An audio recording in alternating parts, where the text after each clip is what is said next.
Greetings, my name is James Curtis Geis. I've been a history teacher for 20 plus years. I've been writing since 2016. I love my coffee and I love my Dr. Squatch cologne. If you enjoy my stories, please hit like and subscribe. Thank you. Today's story is coming from Modern Augustinian Confession, and it's about stars that I met in Times Square.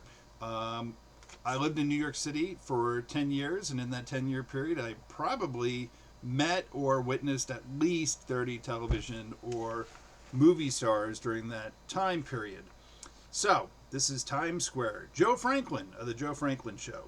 Joe Franklin is credited with inventing the talk show format. He was born in 1926, and at age 14, he used to write for The Kate Smith Show. He was drafted in the Army at age 18. The Joe Franklin Show ran from 1962 through 1993 on WOR-TV. His show was parodied by Billy Crystal on Saturday Night Live in 1985. He interviewed Charlie Chaplin, Al Pacino, Barbra Streisand, Michael Jackson, Abby Hoffman, Jack LaLanne, Muhammad Ali, John Wayne, Andy Kaufman, Liza Minnelli, Woody Allen, Bruce Springsteen, Robin Williams, and many, many others. Joe Franklin retired in 1993, but then he began to focus on his overnight radio program. I was standing at the red light, and next to me was a short old man, and it turned out to be Joe Franklin. He greeted me and shook my hand.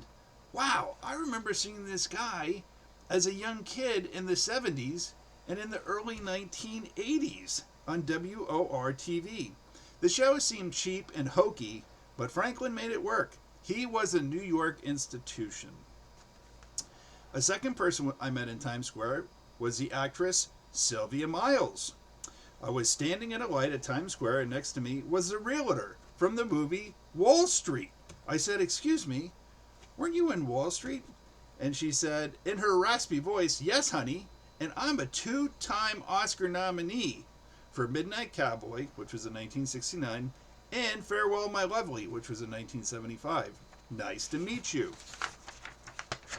She was born in 1924 and attended the Actors Studio. And in addition to her movies and Broadway shows, she appeared on Johnny Carson, Mike Douglas, Miami Vice, One Life to Live, and Sex in the City. Katie Couric is the third person I met in Times Square. Well, I didn't meet her, I saw her. I was walking through Times Square, and standing in a corner was Katie Couric with two other people. This happened approximately in 2000 or 2001. It's weird sometimes to see a television or movie star in person. Couric was born in 1957 and the co-host of the Today Show from 1991 through 2006. She was an NBC correspondent from 1989 to 2006 and worked with CBS from 2006 to 2011. So, this concludes all the celebrities that I met in Times Square. And God bless you, all humans and ETs. All my books are on Amazon, and thank you so much for listening.